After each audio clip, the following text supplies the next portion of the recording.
pensamento computacional. De acordo com Janet Wing, em 2006, ela escreveu que o pensamento computacional são processos de pensamentos envolvidos na formulação de um problema e que expressam sua solução ou soluções eficazes de tal forma que uma máquina ou pessoa possa realizar.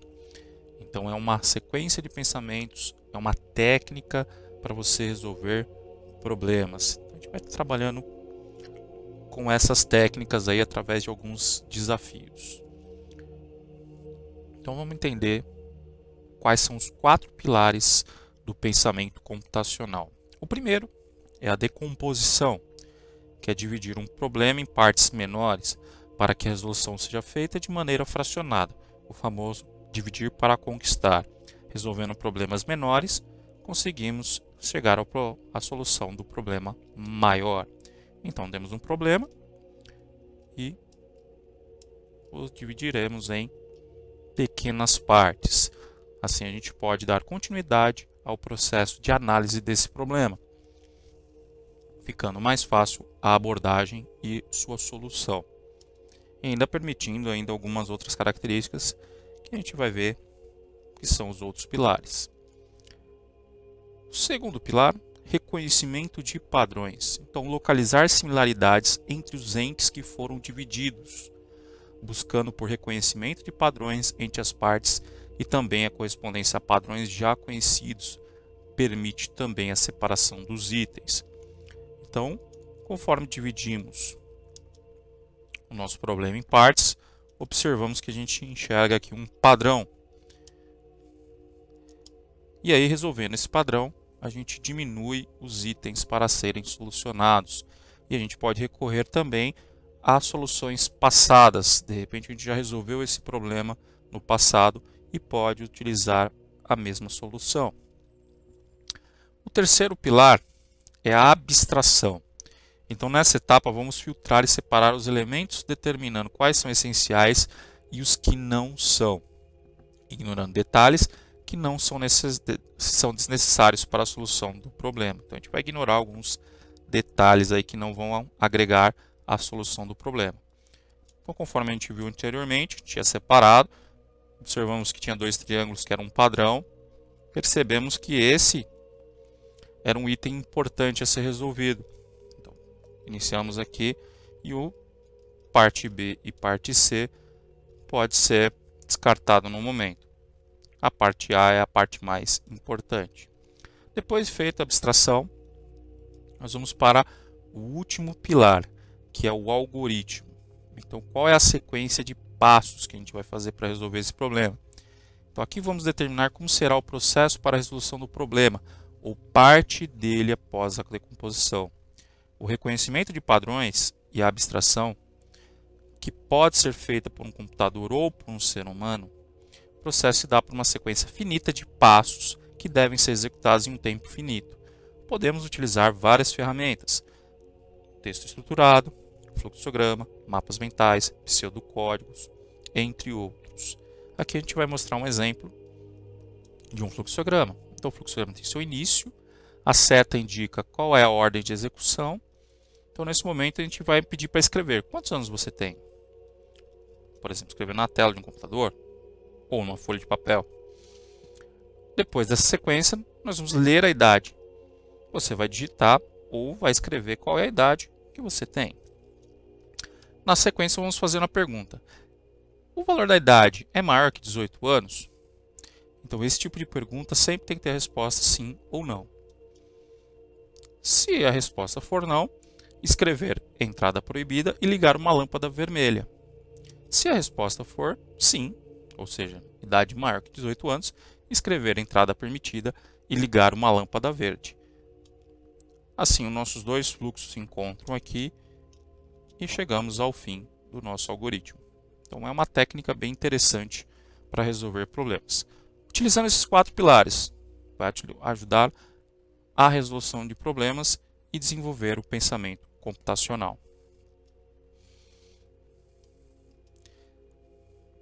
Agora a gente vai trabalhar com desafios. Então, qual que é a ideia? Os nossos desafios aqui serão feitos com base na computação desplugada, ou seja, sem computador. Pode ser que algum outro desafio a gente utilize um computador ou um celular. Mas, inicialmente, nós vamos utilizar coisas simples, coisas do dia a dia. Então, vamos propor alguns desafios que consistem em problemas para serem solucionados através do pensamento computacional. E aí, você perceba qual foi o processo mental que você utilizou para resolvê-los.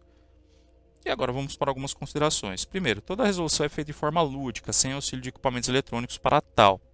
Para isso, nós vamos precisar de 1 ou 2 conjuntos de cartas de baralho, várias folhas de papel, lápis, borracha e régua, uma mesa livre para você poder fazer aí a análise do sistema, ou seja, você vai ver a mágica acontecer sem a utilização de ferramentas ou dispositivos eletroeletrônicos. Então vamos para os desafios. Primeiro desafio que a gente tem, esse desafio eu chamei de a desconfiança do rei. Então a gente vai utilizar as cartas de baralho que tem, dama, valete, rei, ás, 2, 3, 4, 5, 6, 7, 8 e 9. Então para esse desafio, qual é a ideia? Então resolver com as cartas de baralho o problema, a desconfiança do rei. O rei e a rainha desconfiam que o valete está traindo o reino, ou seja, enviando informações ao inimigo. Assim, o rei e a rainha têm o valete como inimigo. Porém, só poderão agir, ou seja, eliminar o valete, se estiverem sozinhos com ele. Então, os atores são o rei, a rainha e o valete até esse momento. Dando sequência, não podemos deixar quem?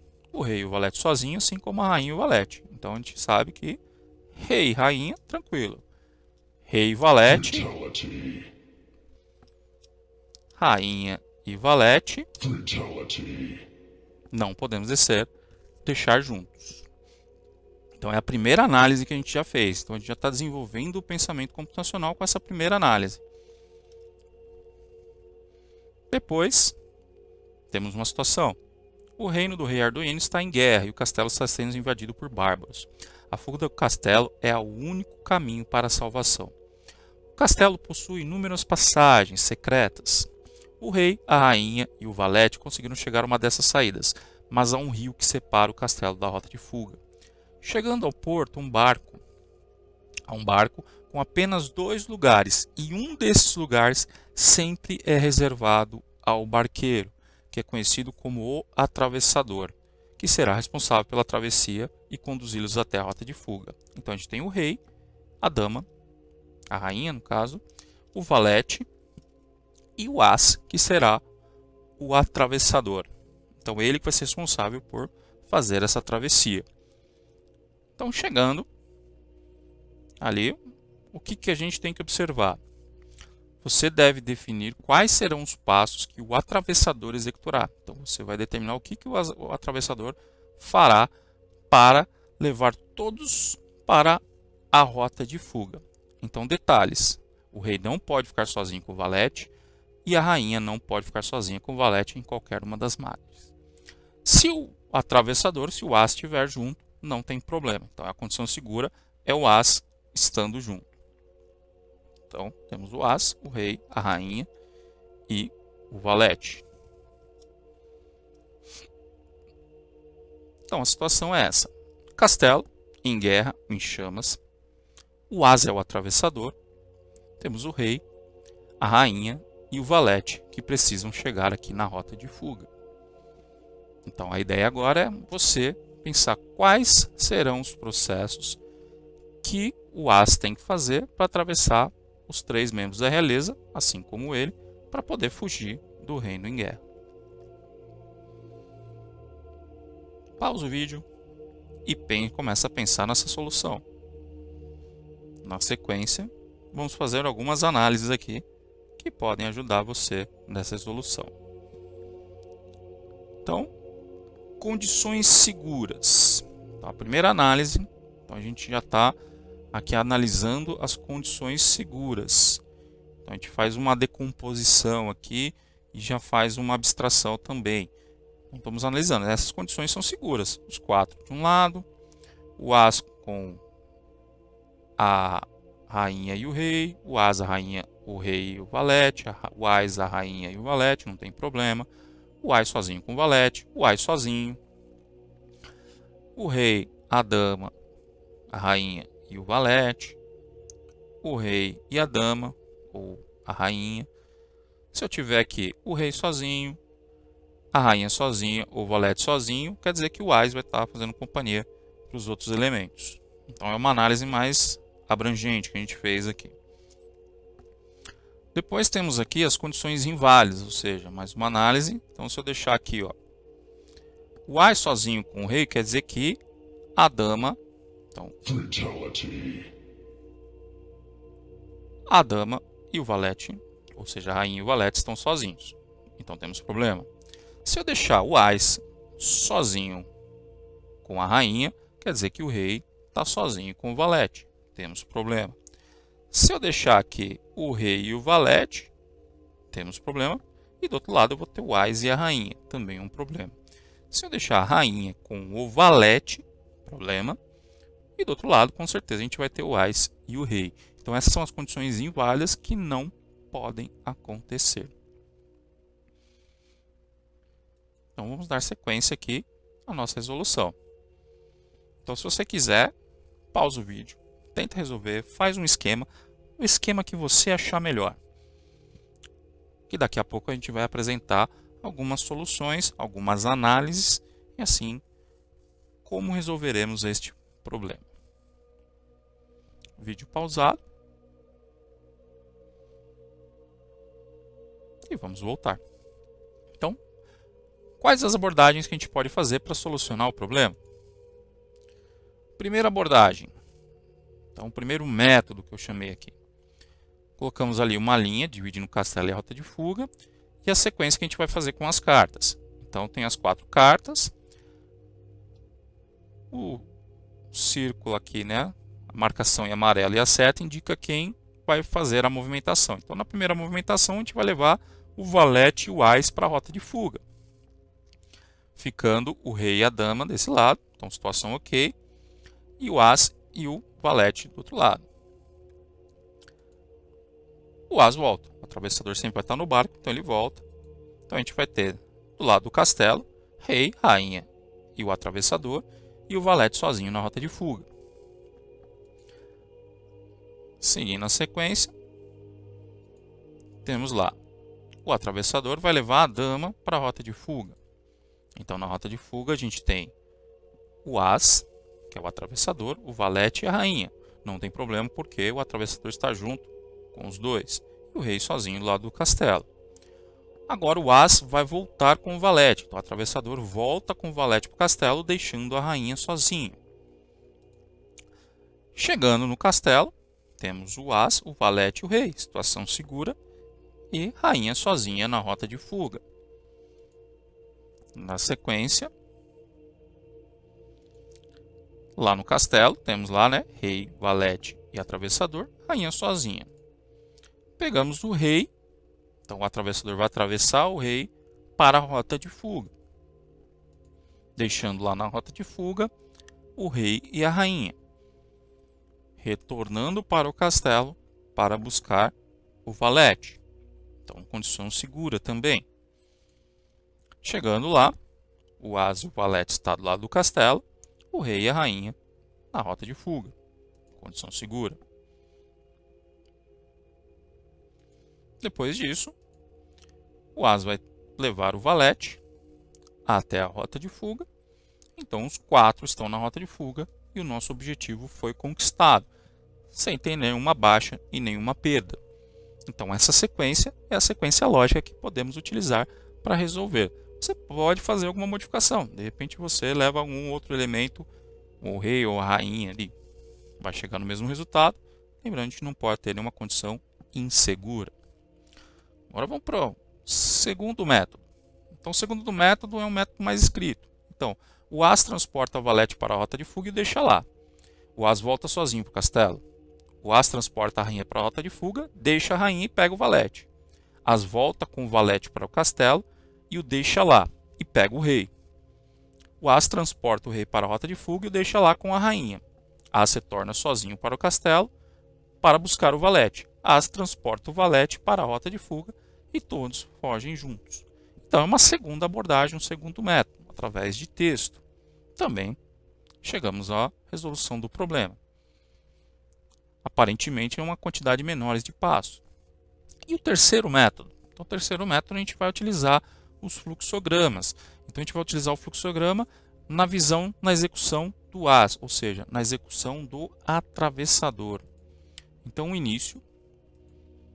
Então, o importante, quando a gente faz fluxograma ou faz algum sistema desse, é ter uma frase bem objetiva, utilizar verbos no imperativo para que a execução seja feita. E sempre uma execução por vez. Então, aqui no começo, o que o AS vai fazer? Então, sempre na ação do AS. Levar valete para a rota de fuga. Deixar valete na rota de fuga. Então, ele deixa o valete lá. Voltar sozinho para o castelo. Levar rainha para a rota de fuga. Deixar a rainha na rota de fuga. Então, deixou a rainha lá. Voltar com o valete para o castelo. Então, o valete voltou com o AS. Deixar o valete no castelo. Levar o rei para a rota de fuga. Então, o rei e a rainha ficam na rota de fuga. Deixar o rei na rota de fuga. Voltar sozinho para o castelo. Levar o valete para a rota de fuga. Fugir com o rei, rainha e valete. E aí, nosso fluxograma chega no fim. Então, você percebe que podemos usar vários métodos para resolver esse tipo de problema. E aí, a gente já vai desenvolvendo qual? O nosso pensamento computacional. Ou seja, temos que decompor o problema, abstrair a respeito do problema. Podemos criar um algoritmo, definir padrões. Então, a gente analisa os padrões, quais os padrões de movimentação que a gente tem. E tudo isso vai facilitando a nossa resolução de problemas.